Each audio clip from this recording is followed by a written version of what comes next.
The era of cheap, abundant food is over. They're signaling some massive changes. So are prices across the planet for everything we consume.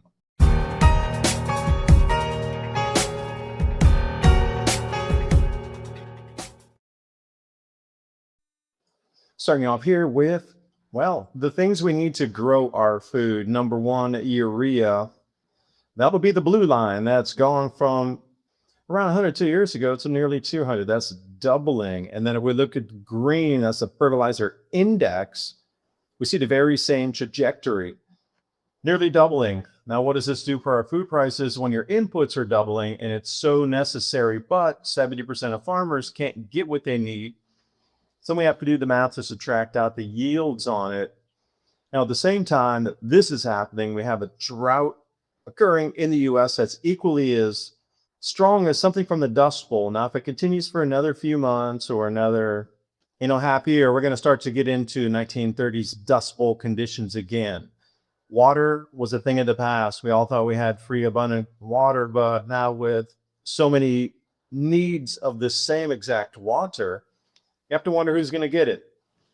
Hence the increase in ground beef prices and steak prices.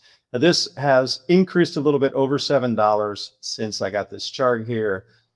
So think about that's more than some of the basic minimum wages across America. 1 hour of your time for 1 pound of ground beef. That's not a very fair trade. And then also wholesale steaks, $12.97, the highest ever reported for steak prices. So this is hitting us in different directions with all these new prices. And if we look at the green circle on the right, COVID caused things to rise in price. We're going to see the same, but at an exponential rate, and things are going to go far higher than where they are with the national gasoline prices, the fertilizer prices, food index, and food pricing. This is all going to be far higher than the 2020 to 2022 COVID era. You need to take that and stack it on top where the orange line is, and we're literally off the chart by 50%. They're going to have to come far, far, far above this into probably the 220 range for the food index. And the gasoline price probably get up above $10 a gallon eventually. And with that being said, here's your fertilizer shocks. The Hormuz Straits closed. Okay, there's approximately 144 ships left of there that are trying to get out. China just put a full-on export ban of any fertilizer. So even if it had and it did produce, they're like, we're not selling it. We're keeping it in our country for our food. Thank you very much. And Russia just did the same thing. That's why you see the demonization of all these countries even more than we normally did, because they don't want to share the fertilizer now. They didn't want to share the critical minerals and the rare earth minerals, and that turned them enemy number one because we couldn't get what we needed from our enemies to supply us for the things we needed in war efforts. And just the whole reliance of a supply chain on somebody who's not going to be your best trading partner in a war, that was stupidity and greed. Those people should be all removed out of their positions for doing such a thing and putting our country in such dire straits. Yet now, because we're there with our backs against the wall, we got to be the victim. Oh, the real price is bad. China bad, Russia bad, everybody bad, Iran bad. Wait, they won't give us the fertilizers. They're all bad. Can you see the narratives here? We've ill prepared and we put ourselves in this corner for disruption by all these bad trade deals over the last decade and a half of the greed of the politicians. And here we sit. They don't want to share it yet, and somehow they're the bad guys now. They're even the worst guys now than they were just the bad guys. Oh, the insanity. It's more like a comedy skit in our politics than it is like real world events. I digress. Let's go back down to the LNG, the ammonia, the sulfur, the phosphate, and then the fertilizer shortages cascading like those dominoes. Yeah, we need those for every step of our manufacturing. And now, a specific type of plastic to do circuit board is down 70% globally, so look for circuit board. Disruptions, not chips, the boards themselves. Here, let's look at urea. From last year, November, that's 6 months prior. It's gone from 350 to 720. That's more than double. And that is directly related to your food price. So you're just going to pay more. Welcome. And so far, we're looking immediately at probably 500 million people are going to be smashed for this hunger thing, if not famine-ish. Wall Street doesn't lose money on sell-offs, you do. They create the panic, wait for you to dump your position out of fear, and scoop it up at a discount. The big banks aren't selling their gold, they're buying yours. Right there waiting with open hands. That's why I tell people talk to Noble Gold Investments. They'll help you build a long-term plan and, more importantly, help you stick to it when the noise gets loud. The minor ups and downs, that's weather. The long-term trend, that's climate. And the climate's been favoring gold for 5,000 years. So the next time you see a dip and feel that knot in your stomach, ask yourself one question. Am I making the decision, or is Wall Street making it for me? Don't let them shake you out of the position you built to protect yourself. That's exactly what they want. And right now, all new qualified accounts receive a free 10th ounce American Gold Eagle as a thank you. A real gold in your hands, that's the whole point. Visit 2030gold.com and discover how easy it is to protect your financial future. That's 2030gold.com. Click on that link in the description box below. Because some of these countries already spend 50% of their entire budget on food in countries. Like Pakistan's a perfect example. Sudan's another one. You can get this list of countries that aren't going so well. I spend a huge amount on food, and they are going to be knocked out at the knees. It's too late now. The Gulf has been so disrupted. This is going to take at least half of a year before we would come back down to anything normal. So just from here until it smooths out, it's just going to be up and up. And also coming to some of these programs that governments are going to have to implement when food prices get real high and the gasoline keeps going up and people start complaining. I mean, violently complaining. They're going to try to bring in all these austerity programs to just, I wouldn't say universal basic income. It's going to be in the beginning. Even before that, they're going to have to be able to give people food. Not the EBT program. That's something very different. They're going to have a new public works project. Now, perhaps you'll be required to work on the public works project to get your, stipend or your widgets to be able to go into the store and buy something. But be very careful with this. Anytime socialism and communism come in of just taking care of the masses, one for you, one for me, that's always a recipe for disaster. Let's take a look at this chart here. Per capita GDP, South Korea, the red line. Yeah, they buy stuff, sell stuff, trade stuff, open market stuff.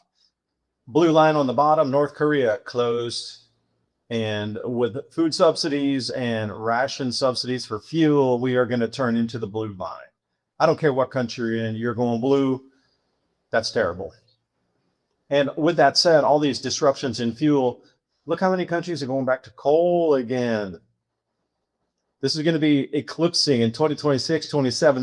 Those bar charts, whoosh, are going to be off the chart, literally. Everybody's moving back to coal usage here in Asia. They just can, and they didn't destroy all their plants like they did in Germany, etc. So let's talk about the natural events here that are showing us something kind of strange is occurring at the moment. We got the halo ice crystal clouds. Again, the depleting ozone layer from this same ice crystal cloud formation higher in the atmosphere from the Humatonga eruption still is with us. But now we have a new boogeyman. Get ready for it. The news. They're already broadcasting it for the normies.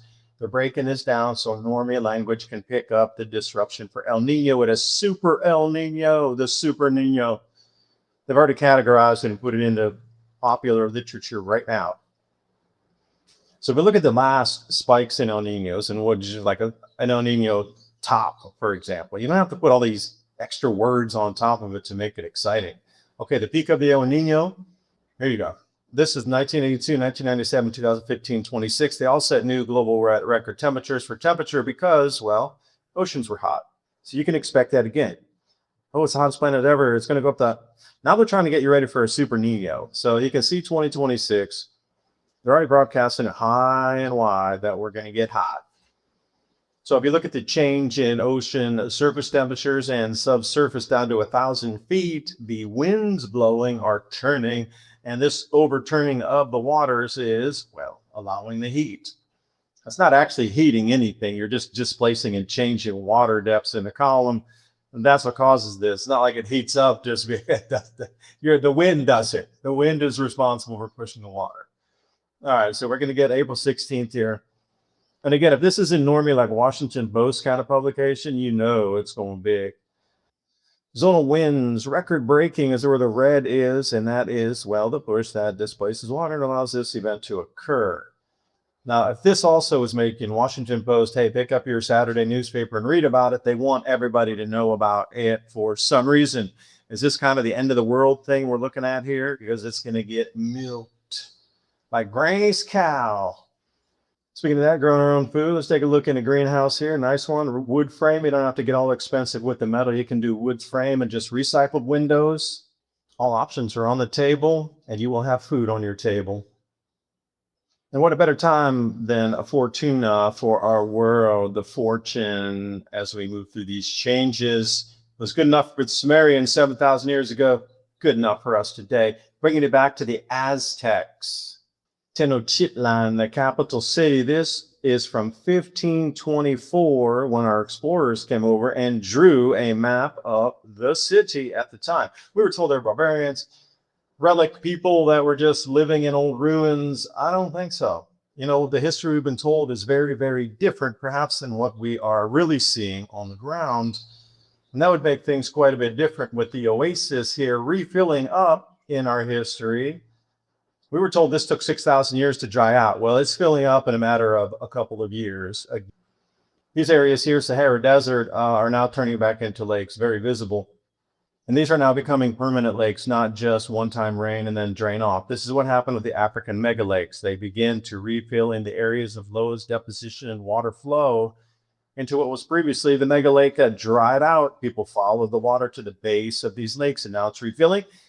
And that's why it's displacing all the population, villages, towns, and cities, because it's refilling. This is a 6,000 year cycle that's occurring right now. And this is not small. So perhaps that's why our world is being burned down on purpose and being replaced with something else. Because if we're truly at a 6,000 year cycle, nothing can be salvaged of this world. It'll have to be rebuilt after the changes into something completely new, because the way we derive value of everything on the planet, the way companies operate, the way you pay for something that you agree it's $2 and it's worth $2, I'll pay $2, the company prices it at $2, all that shipping cost is put into manufacturing to get it to be $2. That doesn't work anymore. None of it works. Nothing except you, your communities, growing your own food and take care of your own needs. That works until a new system comes, and then there's agreed on value change and switch once more.